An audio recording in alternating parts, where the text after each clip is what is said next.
Graduate of De La Salle and Loyola. He's worked in various capacities as a sports anchor, reporter, and sports director at WDSU Channel 6 since 2002.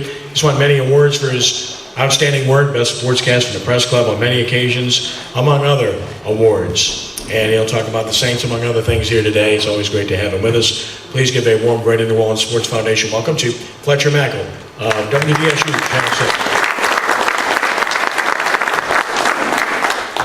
Thank you for having me. I'll be quick like Steve. I always get a kick out of T-Bob because while his father obviously is a good friend and he's been very good to me since I came into the media, I think it truly proves that mockingbirds do have canaries. Because his vocabulary is something that I do think blows your fathers away. I mean, I'm always blown away when I hear Bobby on the radio and then I hear T-Bob on the radio. And even going back to his days at LSU, for what we do in the media, you know, he alluded to the fact that you get a lot of cliche coach talk, that it's going to be a hard-fought game, it's no different, every week's the same, blah, blah, blah. But when we were covering LSU and T-Bob was playing, you know, college kids right out of high school put a camera on, live TV, clinch up a little bit. That was never the case with T-Bob. So whenever they'd say, "Who do you guys want?" it was always like, "T-Bob, bring T-Bob over because he'll give us something good," as I think he saw today. And I do enjoy his story. I remember back in 2011, he came on our TV station and we talked about the Alabama game, and I remember the medieval story. Yeah. And I think you said you listened to a lot of Zeppelin and liked to put the face paint on and everything. So just to add to his story a little bit about the armor. Yeah, the armor, like his armor with his gear and everything like that. I guess I'm here to talk a little bit about the Saints. So I'll keep it quick. I did a little commentary a few weeks ago after the Philadelphia game when the Saints were 1-4, and I said that for a lot of people here, my parents were big Elvis fans. So I grew up loving the King, listening to that music and stuff like that. And I said, you know, the Saints of 06, certainly of 09 and of 2011 were kind of like Elvis in his prime, just awesome and handsome and electric. But after the Philadelphia game, the Saints had kind of become like the old, sloppy, fat Elvis. And we recognize certain things that we used to love, but they are just a shell of them, of their former selves. And right after I did that, they go on a 3-game winning streak. So I guess I have to go on TV and say that Elvis has not left the building, so to say, because they are doing well, and they certainly look better. I don't know if the Saints are going to the playoffs. Somebody said they're back in playoff contention, and I said, yeah, but, you know, Carolina won last night, and, you know, Minnesota's 5-2 when you talk about wild card and things like that. So I certainly think the Saints are playing better. I've always been a big Drew Brees guy. I've never understood last year or this year why people go nuts and talk about 36 years old and can he still get it done? And I just scratch my head and kind of rub my face and think, do you remember back to, you know, the Aaron Brooks games and the Billy Joes playing quarterback and Danny Werfel, and look at the franchises like Miami after Marino and how hard it is. And then somebody likes to throw at me, well, look at the Colts after Peyton, and it's not very often that teams fall into players like Andrew Luck or Green Bay falls into Aaron Rodgers. Those are, you know, the two exceptions to me. So I am glad the Saints are playing better because I think everybody's happier in the city when the Saints win, and that's good. I do think they're going to finish 9-7 or 8-8 because the one thing I love about Sean Payton is that his teams, no matter what type of adversity they deal with, he does a tremendous job of insulating them and keeping them focused. And they fought no matter what. Last year, no matter what kind of character issues they dealt with or adversity they dealt with, they stayed in it. And that's so much easier said than done in professional sports. I think back, I'm a big NBA fan, so I think back last year to the Denver Nuggets last season. They did a chant before a game, 1, 2, 3 vacation, or 1, 2, 3, 2 more weeks because they'd given up on their season. And I think you can see the locker room lost when teams have adversity, and Sean Payton and Drew Brees have never allowed that to happen. So while I hope that the Saints can go on a streak here and they have some soft spots, although let me clear that up. Jim Mora, the former Saints coach, does work at our station now, and he gets very upset at my coworker and I when we say soft spots because he says this isn't college football where you have rent-a-wins. There is no soft spot in the NFL schedule. So every time I say a soft spot, and I'm talking about Detroit or I'm talking about Tennessee, he gets very upset when we say things like that.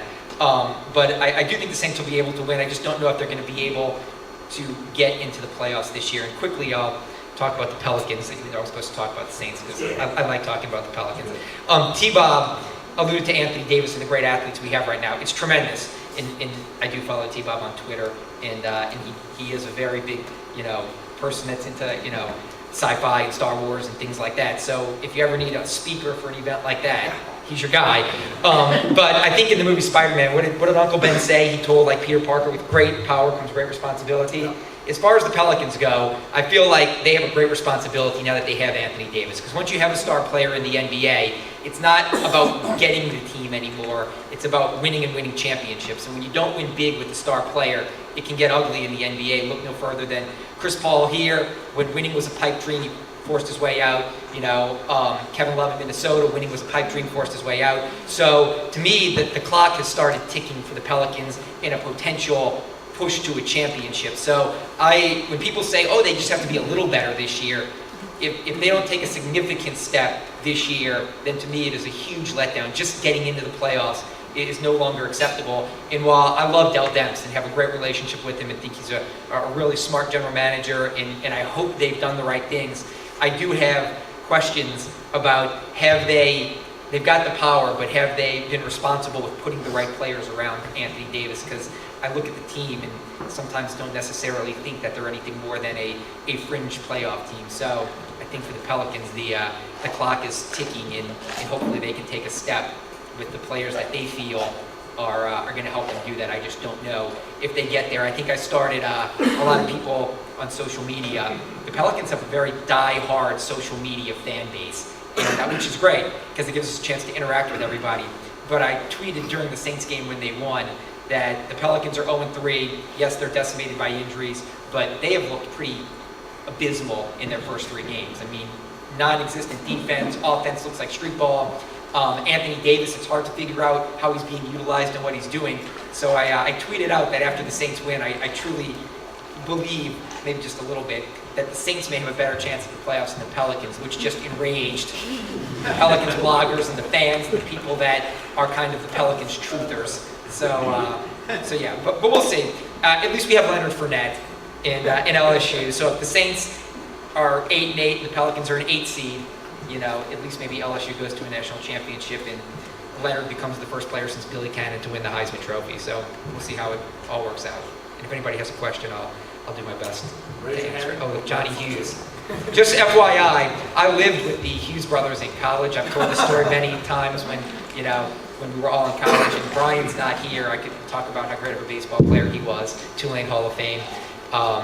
I usually started off telling stories about the Hugheses, but since a lot of you all are here, it's kind of like, John McCain, I think, used to tell the same joke over and over and over when he was running for president, so I can't tell the same jokes over and over and over. I can tell some Mackel stories. Yeah. We'll say that for later because it's being Let me recorded. say one more story here real quick. I would love to tell you training camp stories. T-Bob was there last year in West Virginia, and Bobby was there this year, and I would love to tell you those stories, but some of them, with the camera rolling, would definitely result in, my boss is calling me and saying the story was a little too inappropriate. I will tell you a quick story about T-Bob and Bobby, is that this year at the Greenbrier Resort in West Virginia, we decided to play, or they allowed us to play, a media flag football game. So it was TV media versus print and radio media, and Bobby was supposed to play quarterback for the radio print team, and when he didn't, it was like the Cavs after they lost LeBron James. They really stood no chance whatsoever. And then T-Bob staying this year to cover LSU more and start their new show at a new time.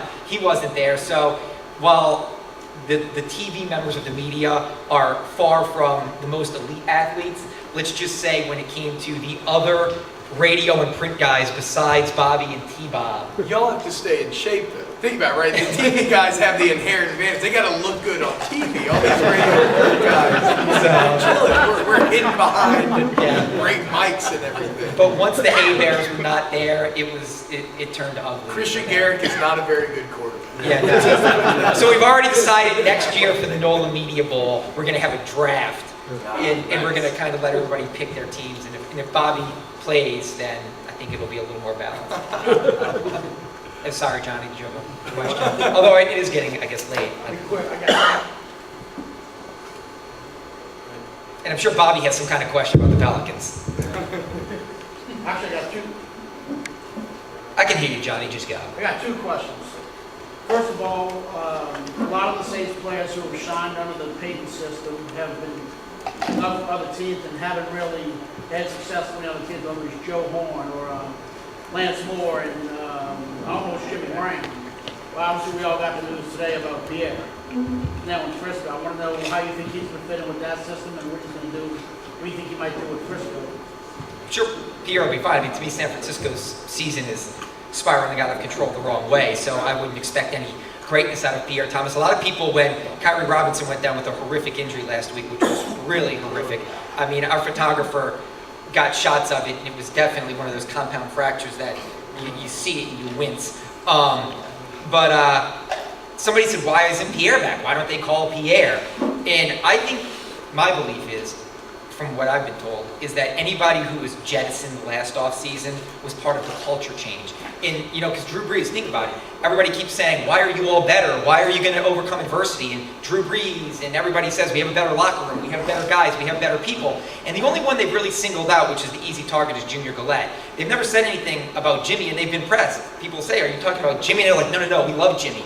I just think overall, they lost true believers in Peyton and the system and what they were doing and how they were doing it, whether it was, and look, I love Curtis Lofton, but I think that Mickey and Sean identified guys, whether it be Curtis Lofton, Pierre Thomas, Jimmy Graham, again, Ben Grubbs, anybody who was, you know, I guess, departed last offseason is somebody who doesn't fit in with our culture anymore. So that's why I don't think Pierre Thomas was ever an option once Kyrie Robinson got hurt. I think that they were going to Tim Hightower first and foremost, and then they worked out Traveris Cadet, who was here a couple of years ago. But I don't think Pierre Thomas was ever an option. I think that, again, not that Pierre's a bad guy. He was one of the foundation pillars of the Super Bowl and the success of a lot of those guys. But I just think that, you know, coaches talk about, is the message still getting through? What's happening in the locker room? How are people reacting to adversity? And I think they felt like they needed a culture change. 24 new players says that. So I think that anybody that left the organization last spring was never coming back in the building. Not that they have a bad relationship or they don't appreciate the play that they gave them in the good years, but I don't think Pierre Thomas was ever an option here. And what does he do in San Francisco? Probably not much. I mean, you know, he'll be a complimentary player and score some touchdowns and have some games that are okay, but I don't think it's not gonna be a regret on the Saints' part if they see Pierre in San Francisco. Just like Sproles. Also, I said kind of like Sproles too.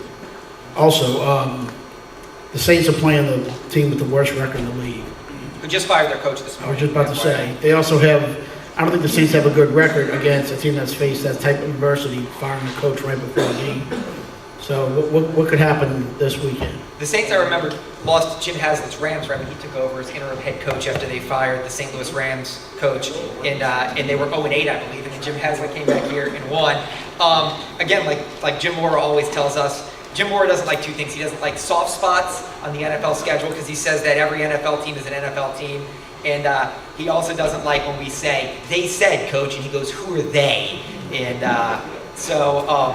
but I think that this is a game, you know, Marcus Mariota, they hung up 42 in the first game against Tennessee. Maybe, look at Miami. Miami changed coaches in the next two games. They came out like gangbusters, and it was just kind of a fresh mindset or restart. So they're an NFL team. They have good players. I certainly wouldn't overlook them, but I do think the Saints are going to win. I think the Saints' hardest game before the bye is going to be at Washington. I don't think the Redskins are great, but I do think they're scrappy and they can scratch and claw a little more than the Titans this week. So I like the Saints this week, but I do think Washington's going to be a little more difficult than people make it out to be. Hey, Fletcher, you're right. I do have a Pelicans question. Okay. Actually, I have two. I've never seen a team that's had so many injuries, on their starting lineup and stuff like that. Do you have any idea what is the reason for that? And also, I want to point out, you made a great point about Gentry's winning success in the NBA. He's always had Hall of Fame type point guard, Steve Nash, Chris Paul, Stephen Curry. So if Drew Holiday gets healthy, do you think he can make him into at least an all-star type of? Yeah, I think if things go sideways in New Orleans with the core that they have, they'll look back to draft night 2013 And while you can question the Eric Gordon signing, which I do, I think it was a mistake, and while you may be able to question, or people may be able to question Amir Ashik, or moves they've made, Tyreek Evans, I think that if things don't work out with this group, it'll all go back to draft night 2013, because when they traded for Drew Holiday, they felt like they were getting Robin to Anthony Davis's Batman, and you gave up 2 high first-round draft picks to get him. And I know his wife spoke here a few weeks ago. Awesome guy. You want him to have success, but I do think his injury potentially could be chronic since it's bothered him for 3 straight years now, and he may never be the player. He's never going to be Curry, Paul, or Nash, without question. But can he be a good player to help this team if he's healthy? Sure. I don't know if he's ever going to be. And they have had a bad run of injuries. Why that happens, I don't know if anybody can prevent it or predict it. But yeah, look, I like Alvin Gentry, and I'll stop talking here. I like Alvin Gentry. I think he's a good man. I liked him when he was here on Tim Floyd's staff in 2003 as the associate head coach when they felt like Floyd needed a stronger NBA presence with him. Alvin Gentry wasn't my guy. Kenny can, allude. I'm on the Saints Hall of Fame committee with Kenny, and I like to throw out a lot of like moonshots and think outside the box, so to say. People can laugh at this, but I don't think people will be laughing in about a year. I actually suggested that the Pelicans look at somebody like Becky Hammond, who's the San Antonio Spurs assistant coach. And I was just destroyed when I wrote a column saying that they should consider her, they should look at her, that why does gender matter when you're talking about basketball? It's all the same.